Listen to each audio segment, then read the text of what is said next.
lakini ukiwa na Mungu, kwa Mungu kila kitu kinawezekana. Akasema naomba roho yako mara mbili, niwe na spiriti yako mara mbili. Vyote vilivyonifanya mimi nifanye mara ngapi? Mara mbili. Na maisha ya Elia alifanya miujiza, na maisha ya Elisha ilifanyika miujiza 14.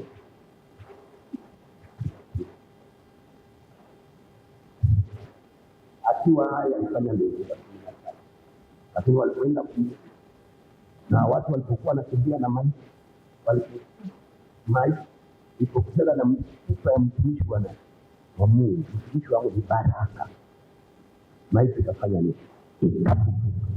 Ikatimia miujiza. Elia akamwambia, umeomba kitu ngumu, lakini hili kitu umeomba, na asije kwa Mungu kuomba vitu rahisi, kwa sababu Mungu ni Mungu wa vitu visivyowezekana.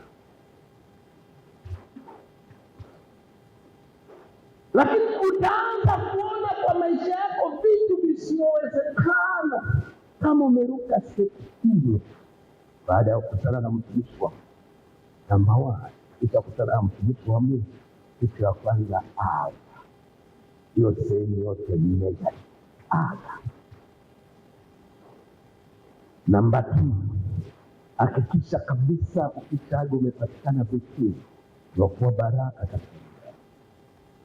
Namba 3, hakikisha utapotoka Betheli unaenda Yeriko, baraka ya kwanza. Katika baraka ya kwanza ishini, Mungu aliwaambia nitakuingia Yeriko, kuna mali na kuna mali yako. Na katika baraka hizi Mungu anakubariki, kuna kitu na kuna vya Mungu. Ya Mungu ni kile ya Mungu sadaka ya kawaida, ya Mungu ni mali, ya Mungu ni shukrani, ya Mungu ni sadaka, ya Mungu ni dhabihu na mzaliwa wa Mungu. Hiyo ni yangu. Hakikisha wakati unaanza kupata baraka, hapana kula ekaya. Lakini ukisha kufanikiwa Yeriko, ndio mnaenda kuvuka kijiji ya mwisho inaokupeleka karibu. Ambia kitu umeomba nini, lakini hata kama ni ngumu, kuwa na kampuni ni ngumu, lakini kwa Mungu inafanya nini? Inawezekana. Kuwa na kanisa ya watu 5,000 ni ngumu, lakini kwa Mungu inafanya nini? Inawezekana. Kuwa naishi ni ngumu, lakini kwa Mungu inafanya nini? Inawezekana.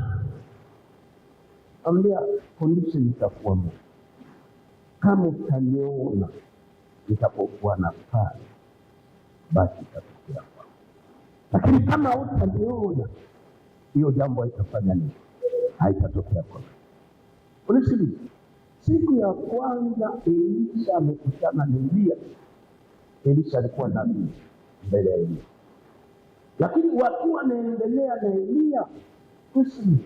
Elia akatoka kuwa nabii akageuka kuwa bwana. Lakini siku wanaachana, siku wako naachana na Elia. Wakati Elia anapanda, Elisha anamtazama na Elia anapiga duru, sasa my father, anageuka kuwa baba. Nakwambia neno baba si mwanaume. Neno baba linatokana na lugha ya Yunani, wanaita pater. It means father. Inamaanisha mlezi. Anakubali kabisa Elia amelea kwa mambo ya kiroho. Jina la Bwana libarikiwe. Amekubali kabisa kwamba amelelewa na amekomaa na atapanga simame sasa kama nabii. Amefikia makusudi ya Mungu kwa maisha yake. Kwa makusudi ya Mungu kwa maisha yake haikuwa kufunga tu. Makusudi ya Mungu kwa maisha yake ni kuwa kweli nabii wa taifa. Na makusudi ya Mungu kwa maisha yako, Mungu anataka usiajiriwe na kampuni kubwa. Makusudi ya Mungu, kila mtu iko na destination ile Mungu amemwekea. Lakini kusudi mtu aweze kufikia destination, lazima akutane na mtumishi. Na katika kukutana na mtumishi wa Mungu, apige step ile.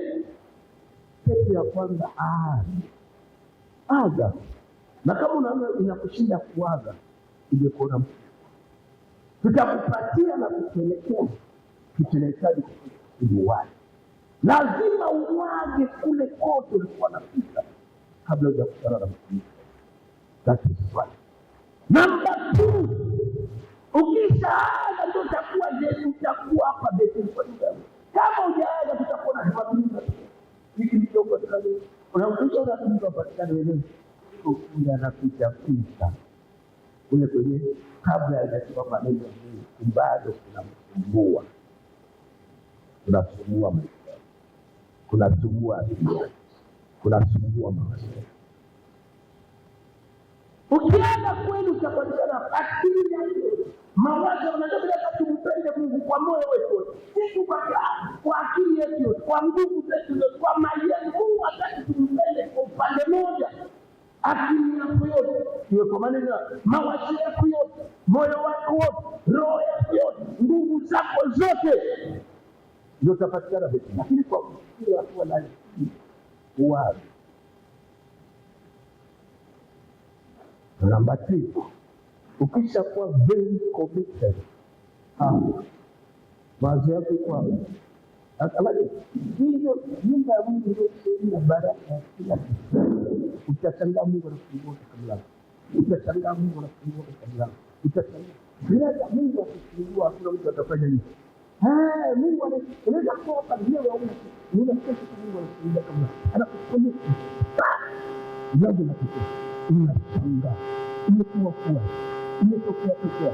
Hata ninapata kwa mimi kuja nilipotoka kwa utatu za kitu hiki, lakini hatujawahi kuwa na sababu. Lakini kwa nini tunataka kuja milango ikifunguka mbaya, nikiwaarusha wengine kuita kwa televisheni na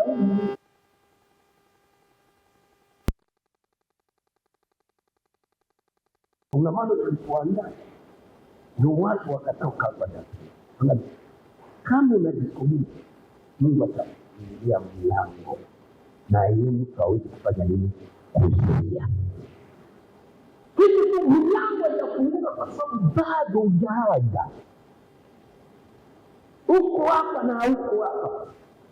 Akili nusu iko hapa na akili nusu haiko hapa. Lakini Elisha alianza. Na tulipokuwa nafundisha hiyo conference nilifundisha. Tulikuwa wahubiri 12. Lakini mhubiri aliyetoka ilikuwa mimi. Na watu walitoka hapa waliposikiliza nikifundisha na kufundisha, walipanda kwa ofisi kule, wakaenda kuongea sasa.